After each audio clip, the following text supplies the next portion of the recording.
அன்பான கிறிஸ்தவ சொந்தங்களுக்கு வணக்கம். படைப்பு முதல் கிறிஸ்து வரை அப்படிங்கிற அந்த பாடத்தில் இன்றைக்கு நம்ம தீர்க்கதரிசிகளுடைய காலகட்டம் அதை பற்றி நம்ம பார்க்க போகிறோம்.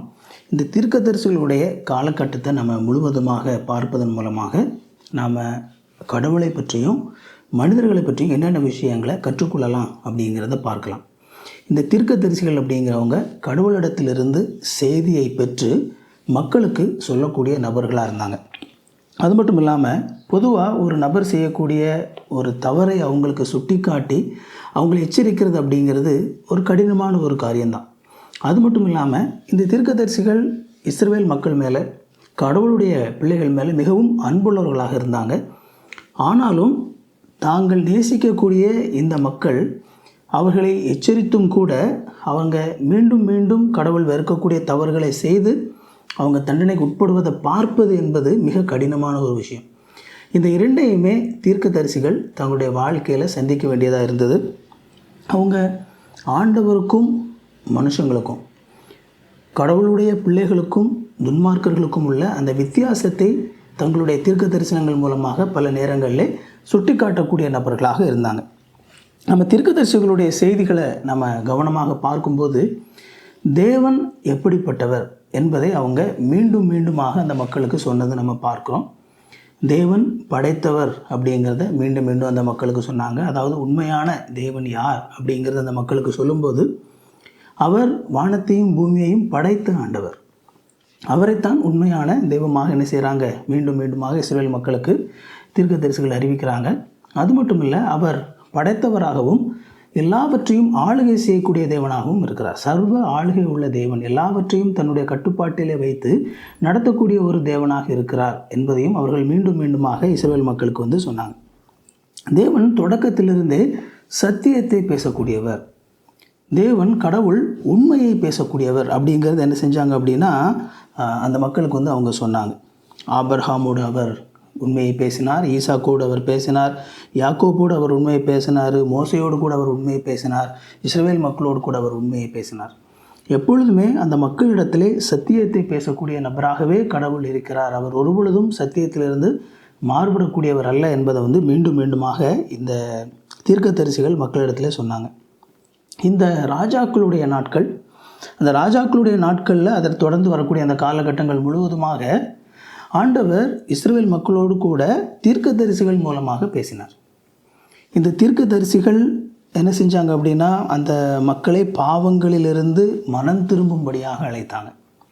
இஸ்ரவேல் மக்கள் தேவன் எதை செய்யக்கூடாது அப்படின்னு சொல்லியிருந்தாரோ அதையே செய்கிறவர்களாக இருந்தார்கள். தங்களுடைய நாட்டை சுற்றிலும் இருக்கக்கூடிய மற்ற மக்களுடைய அந்த வணக்க முறைகளும், அந்த வணக்க முறைகளோடு கூட சேர்ந்து இருக்கக்கூடிய பாவ பழக்க வழக்கங்களும் இஸ்ரவேல் மக்களுக்கு மிகவும் இச்சையை தூண்டக்கூடியதாகவும் அது அவர்களுக்கு மிகவும் விருப்பத்தை தூண்டக்கூடிய விதத்தில் இருந்தது. ஆனால் இஸ்ரவேல் மக்கள் தங்களுடைய ஆராதனை முறையை பார்க்கும் பொழுது அதை அவர்கள் மற்ற நாடுகளுடைய ஆராதனை முறையோடு ஒப்பிட்டு பார்த்து இதில் அவங்களுக்கு ஒரு பெரிய ஒரு இன்ட்ரெஸ்ட் இல்லாத மாதிரியான ஒரு நிலை. அதில் அவங்க மற்ற நாடுகள்லாம் இப்படி இருக்கிறாங்களே அப்படின்னு சொல்லி அவங்க என்ன செஞ்சாங்க அப்படின்னா அந்த விதமான வணக்க முறைகளுக்கு திரும்பி மற்ற மக்கள் என்னெல்லாம் செய்தாங்களோ அது எல்லாவற்றையும் இஸ்ரவேல் மக்கள் செய்து கொண்டிருந்தாங்க. இந்த நிலையில் நீங்கள் இந்த பாவத்திலிருந்து நீங்கள் மனம் திரும்ப வேண்டும், விக்கிரக வணக்கத்திலிருந்து நீங்கள் மனம் திரும்ப வேண்டும், அது சார்ந்த பழக்க வழக்கங்களிலிருந்து நீங்கள் மனம் திரும்ப வேண்டும் அப்படின்னு சொல்லி இஸ்ரவேல் மக்களை தீர்க்கதரிசிகள் எச்சரிக்கிறத நம்ம பார்க்கணும். நீங்கள் மனம் திரும்பி தேவனுடைய வார்த்தைக்கு கீழ்ப்படியணும். ஆண்டவர் கொடுத்திருக்கிற வாக்கு தத்தத்தை நீங்கள் நம்பி அந்த வாக்கு தத்தத்தின் பிள்ளைகளாக நீங்கள் வாழ வேண்டும்.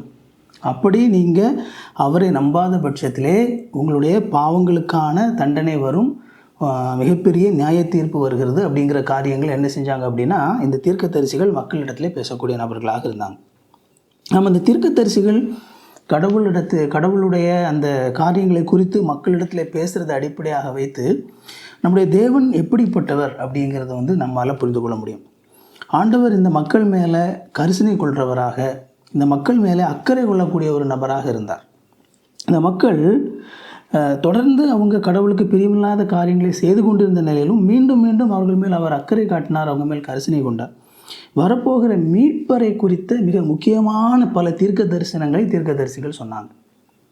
தீர்க்கதரிசிகள் அப்படின்னு சொல்லும் பொழுதே அவர்கள் தேவனிடத்திலிருந்து வார்த்தையை பெற்று மக்களுக்கு கொடுக்கும் பொழுது இனி வரப்போகிற காலகட்டத்தில் என்னென்ன நடக்கும் அப்படிங்கிற காரியங்களை இஸ்ரவேல் மக்களுடைய அவர்களுடைய சரித்திரத்திலே ஆண்டவர் என்ன நோக்கத்திற்காக செயல்பட்டு கொண்டிருக்கிறார், ஆண்டவருடைய அந்த முக்கியமான மீட்பரை இந்த உலகத்திலே கொண்டு வரக்கூடிய அந்த மீட்பின் திட்டத்திலே அடுத்தடுத்த படிநிலைகள் என்ன அப்படிங்கிறத என்ன செஞ்சாங்க அப்படின்னா இந்த தீர்க்கதரிசிகள் இஸ்ரவேல் மக்களுக்கு சொன்னாங்க.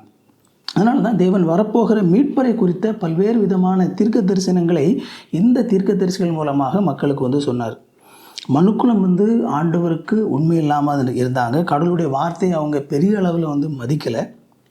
இங்கே நம்ம இஸ்ரேல் மக்களை பார்க்கும்போது பெரும்பாலான மக்கள் கடவுளுடைய அந்த தீர்க்க தரிசனத்தின் மேலோ அல்லது கடவுளுடைய வார்த்தையின் மேலோ அக்கறை இல்லாதவங்க தான் இருந்தாங்க. ஆனாலும் கூட ஆண்டவர் அவர்கள் மேல் அக்கறை உள்ளவராக இருந்தார். தொடர்ந்து தன்னுடைய அந்த விருப்பத்தையும் சித்தத்தையும் நிறைவேற்ற ஆண்டவர் தொடர்ந்து செயல்பட்டு கொண்டே இருந்தார். அது மட்டும் இல்லாமல் ஆண்டவரை பொறுத்த வரைக்கும் அங்கே நடக்கிறது அப்படிங்கிறது ஏதோ அதிர்ச்சிகரமான ஒன்றெல்லாம் இல்லை. ஆண்டவர் என்ன நடக்கும் என்பதை ஏற்கனவே அறிவார். அதனால் ஆண்டவர் தொடர்ந்து தன்னுடைய அந்த வாக்குத்தத்தத்தை மக்களுடைய இந்த உண்மையில்லாத நிலையின் மத்தியிலும் தொடர்ந்து தன்னுடைய வாக்குத்தத்தத்தை நிறைவேற்ற ஆண்டவர் செயல்பட்டு கொண்டே இருந்தார் அப்படிங்கிறத நம்ம பார்க்குறோம். தேவன் இந்த உலகத்தை நேசிக்கிறார். இந்த உலகத்தில் அவர் படைத்த மக்களை நேசிக்கிறார். அதைத்தான் அவர் இந்த இஸ்ரவேல் மக்கள் மூலமாக அவர் இந்த உலகத்துக்கு சொல்ல விரும்பினது. அதனால் எந்த ஒரு மனிதர்களும் தங்களுடைய பாவ நிலையினாலே கெட்டு போய்விட வேண்டும் சொல்லி ஆண்டவர் விரும்பலை. எல்லா நபர்களும் அந்த பாவ நிலையிலிருந்து அவர்கள் விடுதலை பெற வேண்டும். அது மட்டும் இல்லாமல் அந்த பாவ நிலை அவர்களை பாதிக்கக்கூடாது அப்படின்னு சொல்லி தான் ஆண்டவர் ஆசைப்பட்டு அதற்கான ஒரு விடுதலையை தான் ஆண்டவர் என்ன செய்கிறாரு, செயல்படுத்தி கொண்டு இருக்கிறார் அப்படிங்கிறத நம்ம பார்க்குறோம். எந்த ஒரு மனிதர்களுமே நித்திய தண்டனை அடையணும் அப்படிங்கிறது ஆண்டவருடைய விருப்பமாக இல்லை. அதனால் ஆண்டவர் பொறுமையாக இருந்தார், மிகவும் பொறுமை உள்ளவராக இருந்தார். அந்த இஸ்ரவேல் மக்கள் மீண்டும் மீண்டும் நம்ம ஏற்கனவே போன பாடத்தில் பார்த்தது போல் அந்த பாவ சுழற்சி அப்படிங்கிறது மீண்டும் மீண்டும் தொடர்ந்து கொண்டே இருக்குது.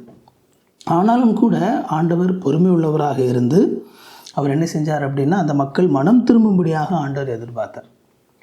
அந்த மக்களை உடனடியாக ஆண்டவர் தண்டிக்கலை. ஆனால் அதே நேரத்தில் அவர் அப்படியே நான் விட்டுருவேன் அப்படின்னு சொல்லி ஆண்டவர் என்ன சொல்லலை அப்படிங்கிறத நம்ம கவனமாக பார்க்கணும். இஸ்ரவேல் மக்களுக்கும் அதாவது இரண்டு ஜனங்களாக மக்கள் இஸ்ரவேல் அப்படிங்கிற அந்த மொத்த தேசம் இரண்டாக பிரிந்திருந்தது. இஸ்ரவேல் அப்படின்னு சொல்லி ஒரு 10 கோத்திரம், யூதாவும் பென்யமீனும் மட்டும் சேர்ந்து யூதா அப்படிங்கிற 2வது கோத்திரமாக மொத்தம் 2 கோத்திரமாக பிரிந்திருந்த நிலையில் இந்த இஸ்ரவேல் கோத்திரத்து மக்களையும் யூதா கோத்திரம் அந்த 2 கூட்ட மக்களையுமே ஆண்டவர் தொடர்ந்து எச்சரித்து கொண்டே கொண்டிருந்தார். நீங்கள் இப்படி செய்யக்கூடாது, செய்தால் இதனுடைய விளைவுகள் மோசமாக இருக்கும்னு சொல்லி மீண்டும் மீண்டும் ஆண்டவர் எச்சரித்து கொண்டே வந்தார். பல 100 வருடங்கள் ஆண்டவர் அவங்களை எச்சரித்த போதிலும் இந்த மக்கள் என்ன செய்யலை அப்படின்னா மனம் திரும்பவே இல்லை அப்படிங்கிறது நம்ம பார்க்குறோம். அதிலிருந்து நாம் பாவ மனிதன் எப்படிப்பட்டவன் அப்படிங்கிறத நாம் புரிந்து கொள்கிறோம். பரிசுத்தமுள்ள கடவுள் எப்படிப்பட்டவராக இருக்கிறார் அப்படிங்கிறதை பார்க்குற அதே நேரத்தில் பாவத்தினாலே பாதிக்கப்பட்டு இருக்கிற மனிதன் எப்படிப்பட்டவனாக இருக்கிறான் என்பதையும் இந்த காலகட்டத்தின் மூலமாக நம்மளால் மிக அதிகமாக தெளிவாக புரிந்து கொள்ள முடியுது. பாவ மனிதன் சத்தியத்தை வெறுக்கிறான், சத்தியத்தை சொல்லக்கூடிய செய்தியாளனையும் வெறுக்கக்கூடியவனாக இருக்கிறான். இங்கே பாருங்கள், ஆண்டவருடைய இந்த தீர்க்க தரிசனங்களும் ஆண்டவருடைய இந்த எச்சரிப்பும் மக்களுக்கு சொல்லப்பட்ட நிலையில் ஒரு சிறு கூட்டத்தார் அதை நம்பி அந்த நம்பிக்கையினுடைய அடிப்படையில் வாழக்கூடிய ஒரு சிறு கூட்டத்தார் எப்போவுமே இருக்க தான் செஞ்சாங்க.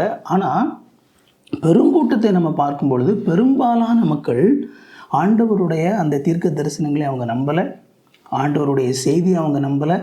அது மட்டும் இல்லாமல் ஆண்டவருடைய செய்தியை சொன்ன அந்த தீர்க்க தரிசிகளையும் கூட அவங்க நேசிக்கலை, அதற்கு பதிலாக வெறுத்தார்கள்.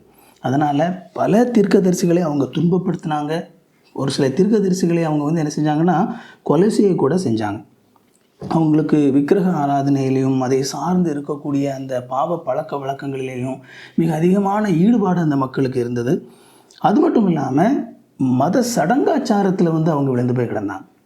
பக்தி அப்படிங்கிற ஒரு விஷயம் கடவுளுக்கும் அவங்களுக்கும் இருக்கக்கூடிய ஒரு உறவாக இல்லாமல் மாறாக வெறுமனே சடங்காச்சாரங்களாக மாறி கிடந்தது.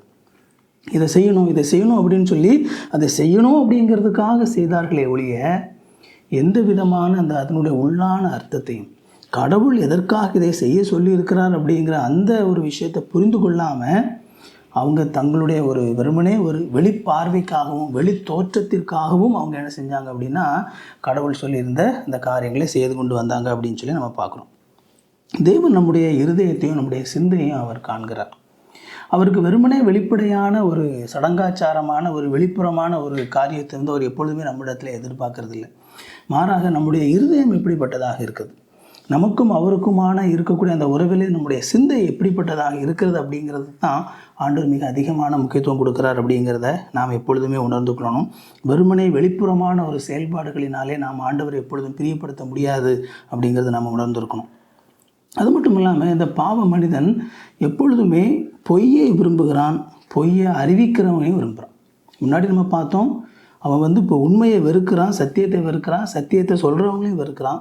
அதே மாதிரி இந்த பாவ மனிதர்கள் பொய்யை விரும்புகிறாங்க, பொய்யை சொல்கிறவங்களையும் விரும்புகிறாங்க. இப்போ பாருங்கள், தேவனுடைய தீர்க்கதரிசிகள், தேவனால் அனுப்பப்பட்ட தீர்க்கதரிசிகள், கடவுளால் தெரிந்தெடுக்கப்பட்ட தீர்க்கதரிசிகள் ஆண்டவருடைய சத்தியத்தை அந்த மக்களுக்கு அறிவித்தாங்க. ஆனால் அதே நேரத்தில் அங்கே கள்ள தீர்க்கதரிசிகளும் இருந்தார்கள். இந்த கள்ள தீர்க்கதரிசிகள் அப்படிங்கிறது யார் அப்படின்னா, அவங்க தேவனாலே தேர்ந்தெடுக்கப்படாத நபர்கள், தேவனாலே அனுப்பப்படாத நபர்கள். தேவன் அவர்களிடத்திலே மக்களிடத்தே சொல்லி எந்த ஒரு செய்தியுமே சொல்லவே இல்லை. ஆனால் இவங்க என்ன செஞ்சாங்க அப்படின்னா, இவர்களாகவே தங்களை வந்து என்ன செஞ்சுக்கிட்டாங்க அப்படின்னா ஒரு தீர்க்கதரிசி அப்படின்னு சொல்லி மக்களிடத்திலே சொல்லி கொண்டார்கள். வெளிப்புற தோற்றத்திற்கு அந்த உண்மையான தீர்க்கதரிசிகள் எப்படி பேசுவாங்களோ, அந்த உண்மையான தீர்க்கதரிசிகள் மக்களிடத்திலே பேசும்போது எவ்விதமான வார்த்தைகளை பயன்படுத்துவாங்களோ, அந்த மேனரிசம் அதை வந்து அப்படியே காப்பி பண்ணி அந்த தீர்க்கதரிசிகள் மாதிரி தோற்றத்திற்கு மக்களிடத்திலே பேசினாங்க. ஆனால் உண்மையாய் கடவுள் அவர்களை தேர்ந்தெடுக்கவும் இல்லை, அவர்கள் மக்களிடத்தில் சொல்வதற்கான எந்த ஒரு செய்தியும் அவங்களிடத்தில் இல்லை. ஆனால் கடவுள் சொன்னதாக சொல்லி அவங்க என்ன செஞ்சாங்க அப்படின்னா மக்களிடத்தில் ஒரு சில காரியங்களை சொன்னாங்க. இவர்கள் தான் கள்ள தீர்க்கதரிசிகள் அப்படின்னு சொல்லி அறியப்படுறாங்க. இந்த கள்ள தீர்க்கதரிசிகள் தங்களை தேவனுடைய செய்தியாளர்களாக காட்டிக்கொண்டாங்க. ஆனால் அவர்கள் உண்மையிலே சாத்தானுடைய பணியாளர்களாக இருந்தாங்க.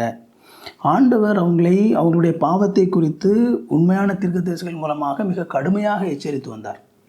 ஆனால் இந்த கள்ள தீர்க்கதரிசிகளோ அவர்களுடைய பாவத்தை குறித்து எந்த விதமான எச்சரிக்கையும் கொடுக்கல. நீங்கள் இப்படியே தொடர்வீர்களானால் ஆண்டவர் உங்களுக்கு கொடுக்க போகிற அந்த தண்டனை மிக கடுமையானதாக இருக்கும் அப்படின்னு சொல்லி அவர்கள் உண்மையான தீர்க்கதரிசிகள் எச்சரித்தாங்க. ஆனால் இந்த கள்ள தீர்க்கதரிசிகளோ அப்படியெல்லாம் கடவுள் உங்களை செய்ய மாட்டார், அவர் லேசாக ஏதோ உங்களை தண்டிச்சுட்டு விட்டுருவார், ரொம்பலாம் உங்களை கஷ்டப்படுத்த மாட்டார் அப்படிங்கிற மாதிரியாக மக்கள் எதை கேட்க வேண்டும் என்று ஆசைப்பட்டார்களோ அந்த காரியங்களை மக்களுடைய காதிலே தேனாக பாயக்கூடிய செய்திகளாக மக்களுடைய இருதயத்தை மக்களுடைய ஆசைக்கு ஏற்ற விதமாக இந்த கள்ள தீர்க்கதரிசிகள் பொய் தீர்க்கதரிசிகள் பேசினாங்க அப்படின்னு சொல்லி நம்ம பார்க்குறோம். சாத்தான் பொய்யன், அதனால் எப்பொழுதுமே அவன் உண்மைக்கு எதிராக பொய் சொல்லக்கூடியவனாக இருக்கிறான். அதே விதமாக இந்த சாத்தானுடைய கட்டுப்பாட்டில் இருக்கக்கூடிய இந்த கள்ள தீர்க்கதரிசிகளும் கூட பொய்யை சொல்லி கடவுளுக்கு விரோதமான காரியங்களை சொல்லி மக்களை ஏமாற்றக்கூடிய நபர்களாக இருந்தார்கள். நீங்கள் எப்படி வேணாலும் நீங்கள் இருந்து கொள்ளலாம், கடவுள் உங்களை ஒன்றும் செய்ய மாட்டார் அப்படின்னு சொல்லி இந்த கள்ள தீர்க்கதரிசிகள் சொன்னாங்க. ஆனால் உண்மை என்ன அப்படின்னா, ஆண்டவர் நீங்கள் பாவத்திலே நிலைத்திருப்பீர்கள், ஆனால் இதை செய்து கொண்டே இருந்தால் உங்களுக்கு தண்டனை வரும் அப்படின்னு சொல்லி ஆண்டவர் எச்சரித்து கொண்டிருந்தார். வேதாகமம் சொல்லுது, துன்மார்க்கனுக்கு சமாதானம் இல்லை அப்படின்னு சொல்லி வேதாகமத்தில் நம்ம வாசிக்கிறோம். ஆண்டவர் பாவத்தை வெறுக்கக்கூடியவராக இருக்கிறார். எப்பொழுதுமே ஆண்டவர் பாவத்தை தண்டிக்கக்கூடியவராக இருக்கிறார் அப்படிங்கிறத நாம் மறந்து போயிடவே கூடாது. விளைவுகள் என்ன அப்படின்னு சொல்லி நம்ம பார்க்கும் பொழுது, ஆண்டவர் சர்வ ஆளுகை உள்ள தேவன் பாவ மனிதனை சீர்படுத்தக்கூடிய நபராக இருக்கிறார். ஆண்டவர் ஒரு கட்டுக்கடங்காத நிலையிலே ஒரு சூழல் போகும்போது உடனடியாக ஆண்டவர் இன்டர்ஃபியர் பண்ணுறார். அப்படியே விட்டு அவர் போகிறதில்லை. அவர் இன்டர்ஃபியர் பண்ணி அந்த மக்களை ஆண்டவர் அவங்க எல்லை மீறி போய்விடாதபடி ஆண்டவர் அவங்கள கட்டுப்படுத்தி ஆண்டவர் அவங்கள சிக்ஷிக்கிறத நம்ம பார்க்கணும். இந்த 10 கோத்திரங்கள் அப்படின்னு சொல்லி நம்ம பார்க்கும்போது, இந்த 10 கோத்திரங்கள் பார்த்தீங்க அப்படின்னா இஸ்ரவேலுடைய அந்த 10 கோத்திரங்கள் அசிரியாவுக்கு சிறைப்பிடிக்கப்பட்டு போச்சு. ஆண்டவர் சொல்லி பார்த்தாரு, அவங்க கேட்கவே இல்லை. அந்த நிலையில் அசிரியாவுக்கு அவர்கள் சிறைப்பட்டு போனார்கள், அசிரியர்கள் சிறைப்பிடிச்சிட்டு போனாங்க.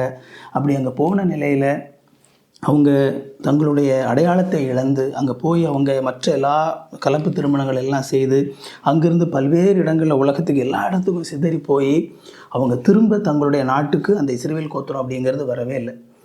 அவங்க இந்த இஸ்ரவேலுடைய அந்த நாட்டுக்கு அந்த இயேசு கிறிஸ்து வாழ்ந்த அந்த காலகட்டத்தில் பக்கத்தில் வரைக்கும் வந்து இருந்தாங்க. நம்ம வந்து சமாரியர்கள் அப்படின்னு சொல்லி அவங்கள பார்க்குறோம். இந்த சமாரியர்கள் அப்படிங்கிறவங்க இந்த இஸ்ரவேல் மக்கள் இருக்காங்களே, அவங்க மற்ற மக்களோடு கலந்து போய் இருந்த ஒரு நிலையை வந்து நம்ம பார்க்குறோம்.